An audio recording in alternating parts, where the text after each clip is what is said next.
Hello বন্ধুরা, আমি চলে এসেছি নতুন আরেকটি ভিডিও নিয়ে। তোমরা দেখতে থাকো, সঙ্গে থাকো। আমি কিন্তু রেডি শেডি হয়ে চলে যাচ্ছি পুজোর প্রসাদ খেতে, আমি আর আমার যা। তা প্রতি বছরই কিন্তু আমরা এই দিনটিতে পুজোর প্রসাদ খেতে যাই।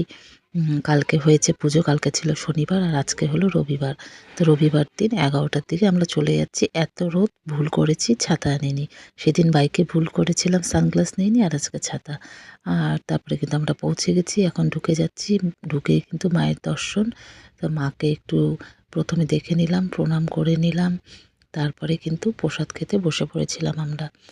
তো এই দেখো, মাকে এত ভালো লাগছিল দেখতে, মানে কি বলবো, মায়ের মুখটা এত মায়াবী ছিল। তোমরাও একটু সবাই প্রণাম করে নাও। আমি তো প্রণাম করেই নিয়েছি।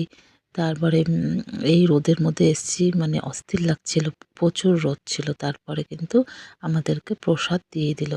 এখন আমরা আরামসে প্রসাদটা খাবো।